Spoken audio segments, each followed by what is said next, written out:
Bonjour, c'est Cédric de Biodiète et aujourd'hui nous allons faire une étude de cas. Et oui, c'est ma première, c'est pour ça que je me suis vêtu, vous pouvez le voir, de ma belle blouse blanche de professionnel de la santé si on peut dire, en milieu hospitalier presque, tout simplement pour marquer un peu le coup. Voilà, donc c'est ma première étude de cas et c'est vrai que c'est en discutant avec des personnes que certaines m'ont dit, en discutant bien, je dis en fait pourquoi on pourrait ne pas proposer l'étude de cas en vidéo pour que ça aide d'autres personnes tout simplement et que vous ayez mon avis tout simplement.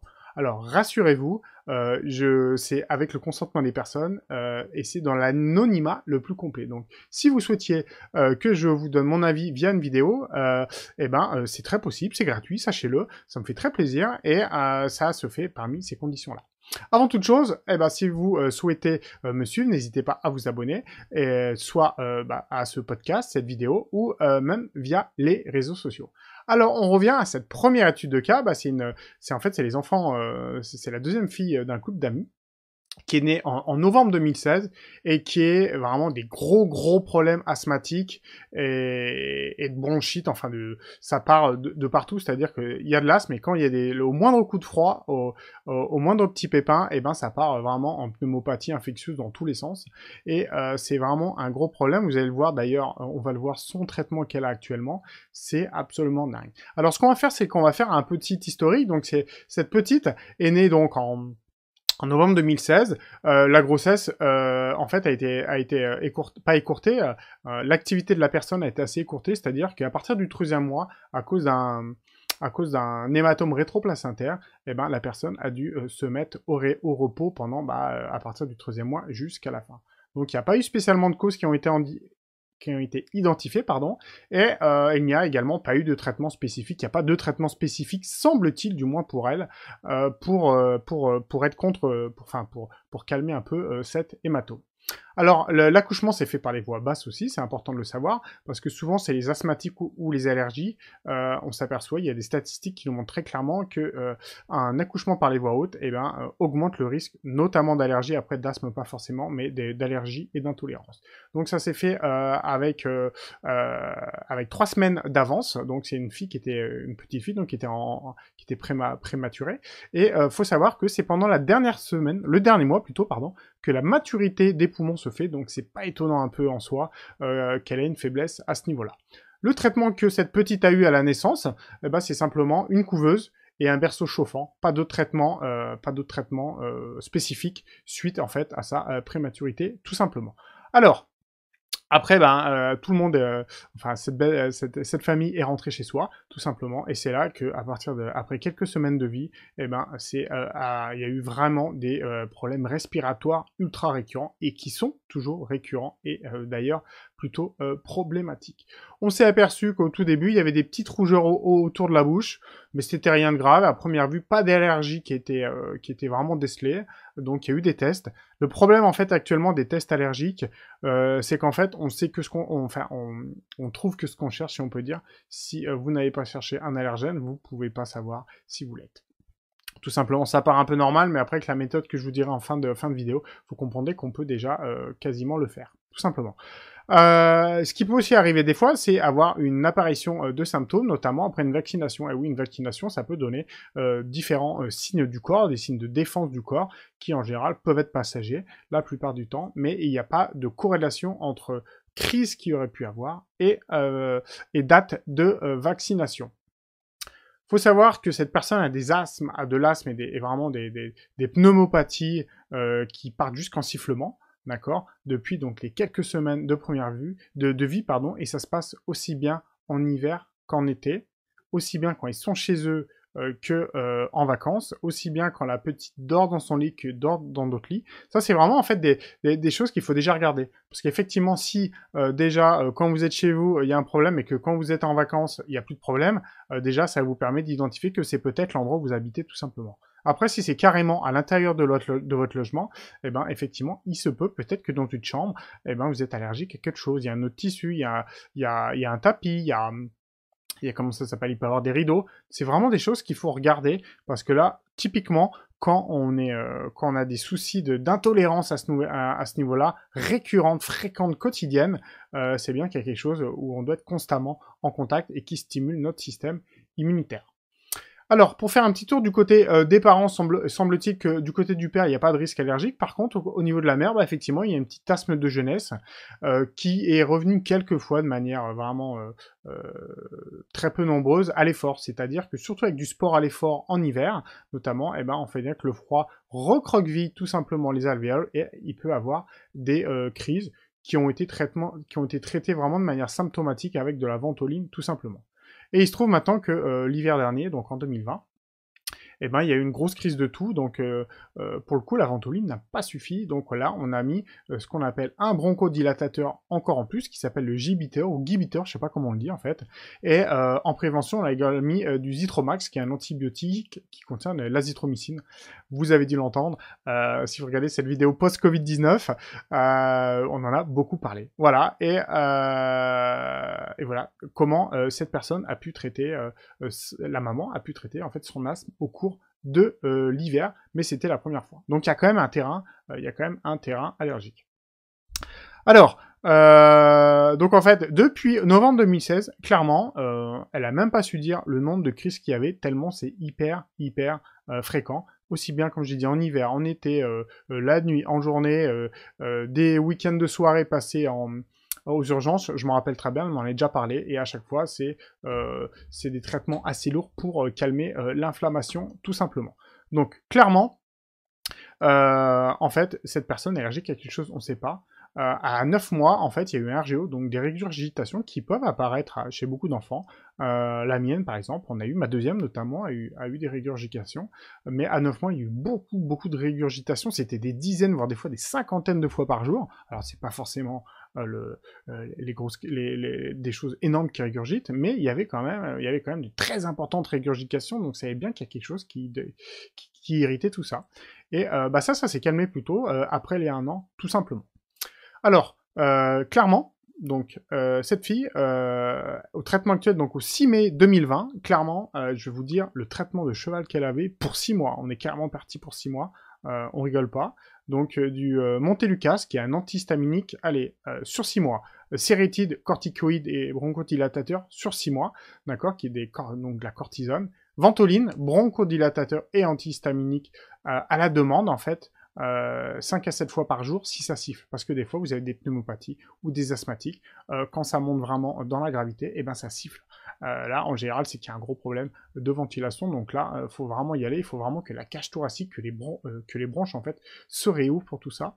Et donc de l'azithromycine sur 2 mois pour éviter la surinfection, parce que il se trouvait que dès qu'il y avait une petite grippe auquel elle allait à l'école, et ben la moindre petite maladie va évidemment aller sur son système respiratoire qui était déjà affaibli, qui est déjà encore plus affaibli par notamment le traitement et toute cette faiblesse là. Et ben allez, du coup on part sur 2 mois d'antibiotiques. Donc vous l'avez vu, cette petite depuis ses premiers, donc depuis fin 2016, est constamment en traitement cortisone, bronchodilatateur. Donc c'est vraiment un gros problème malheureusement parce que ça va faire qu'en s'aggravant tout simplement. Tous les tests ont été évidemment faits par les parents, ils ont tout vu, mais on n'arrive absolument pas à stopper ces crises. D'autant plus, comme je vous dis, ce qui est vraiment embêtant dans ce cas-là, c'est qu'on ne s'est pas identifié, et surtout que aussi bien quand elle va en vacances l'été à la mer ou l'hiver en ski parce qu'ils habitent proche de Grenoble, et ben c'est le même problème. On n'arrive même pas trouvé un endroit qui la soulage. Donc c'est vraiment qu'il y a quelque chose qui doit la titiller, si on peut dire, de manière récurrente et quotidienne, et c'est vraiment dommageable. Alors clairement, moi, qu'est-ce que je ferais? Quelles sont les solutions? C'est qu'un avis, d'accord? Bien évidemment, les avis que je donne dans les vidéos ne remplacent en aucun cas un diagnostic médical, ne remplacent en aucun cas des ordonnances, ne remplacent en aucun cas une interprétation qui aurait pu être faite et qui n'est pas la même que moi, d'accord? Moi, c'est que des recommandations par rapport aux données que j'ai. Faut que ça soit très clair entre nous, d'accord? Donc, clairement, tout ce qui est respiratoire, la plupart du temps, est plutôt allergique. Il faut déjà regarder l'intestin. Ok, donc déjà, on fait des cures de probiotiques. Donc, c'est des bonnes bactéries pour votre intestin, au moins à chaque changement de saison, tous les 3 mois. Dès qu'il y a une prise plutôt d'antibiotiques, eh ben, on prendra des prébiotiques en même temps. Les prébiotiques, qu'est-ce que c'est? C'est des fibres qui vont entretenir votre flore existante. Pourquoi on ne prend pas des probiotiques? Parce que si vous amenez des bonnes bactéries en même temps que des antibiotiques, eh ben, vous tuez tout simplement les bonnes bactéries par votre médicament. Je prendrai régulièrement des vitamines et minéraux naturels, d'accord? L'idéal étant de la spiruline. La spiruline, c'est une algue naturelle qui contient beaucoup de vitamines et minéraux, du fer en très bonne qualité. Donc, je conseillerais notamment la spiruline. Donc ça, c'est vraiment en préventif. Et après, dès qu'on est malade, au premier signe où on préventif, c'est-à-dire si on sent que quelqu'un dans la famille est malade, et ben alors là, il faut sortir malheureusement l'artillerie lourde. Pourquoi? Et ben parce que déjà, il y a l'artillerie lourde, si on peut dire, au niveau médicamenteux, donc en complément alimentaire. On peut pas dire qu'un complément alimentaire fera, selon moi, sera suffisant. Donc moi, je proposerais tout simplement propolis et argent colloïdal, qui sont deux antiseptiques, antibiotiques, antivirales et antimycosiques très puissants. D'accord. L'avantage d'en mettre deux différents, c'est qu'on est à très large spectre, on a plus de chances vraiment de diminuer la charge, on va dire la charge infectieuse tout simplement. D'accord.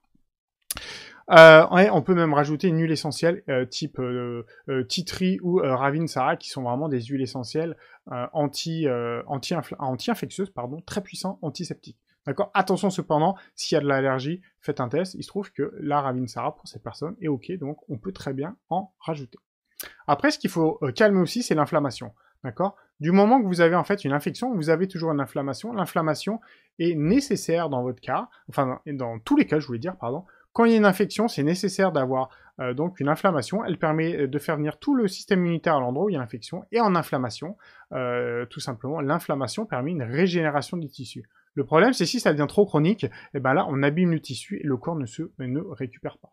Donc pour stopper vraiment l'inflammation, toujours un petit clin d'œil pareil au Covid-19, je pense que vous avez compris qu'au final, on ne décédait pas de la charge bactérienne du Covid-19, mais la plupart du temps, on décédait en fait de la charge, de l'hypercharge inflammatoire qui en était la conséquence tout simplement. Donc là, c'est un peu le cas. L'inflammation, oui, est nécessaire, par contre, quand il ne faut pas qu'elle soit chronique et trop forte.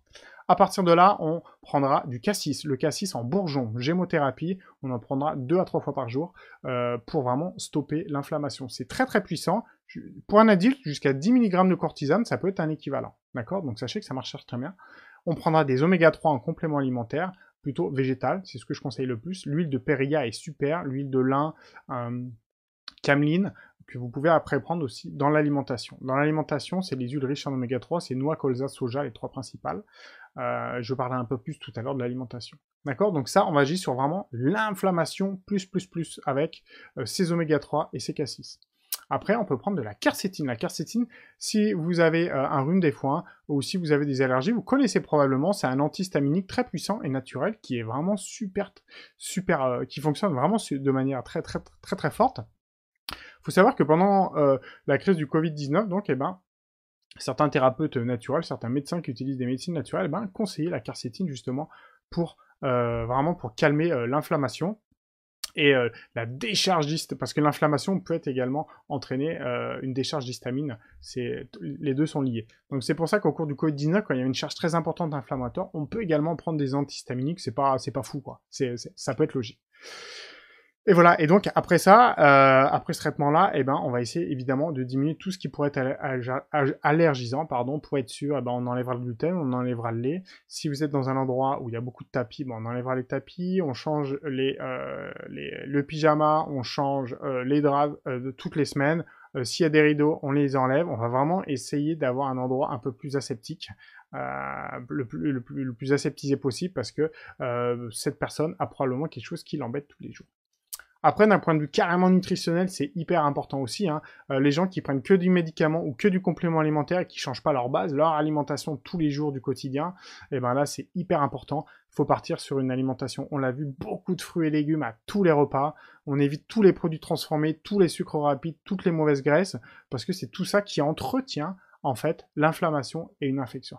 D'accord? Il faut savoir que si vous mangez de la merde, si on peut dire, que des aliments transformés, que des pizzas toutes faites surgelées, vous mangez que des biscuits, vous mangez que des jus de fruits, que des sodas, que des sucres, vous acidifiez de manière hyper importante votre sang et votre organisme de manière globale, et vous entretenez de manière hyper puissante vraiment l'inflammation ou l'infection résiduelle.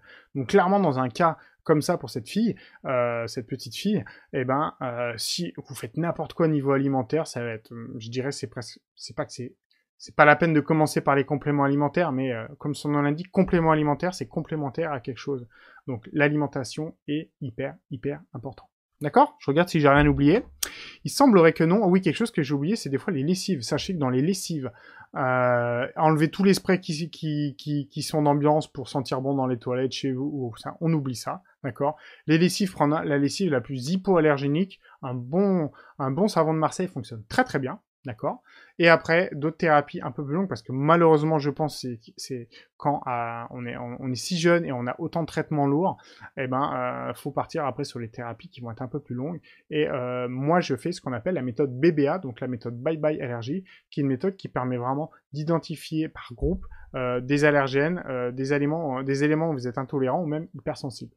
Donc clairement, moi je pense que pour cette personne, il faudrait faire un diagnostic avec cette méthode-là, qui est vraiment une méthode où il y a des résultats sur les allergies qui sont absolument fous. Donc je conseillerais d'aller voir un thérapeute. byebyallergie.org, il me semble, l'adresse, ou sinon vous tapez byebyallergie sur un moteur de recherche et vous trouverez un thérapeute, pardon, je vais y arriver, un thérapeute près de chez vous, il y en a dans l'Europe, d'accord? Et après, je viens de découvrir en faisant cette petite étude de cas, la méthode Gessray.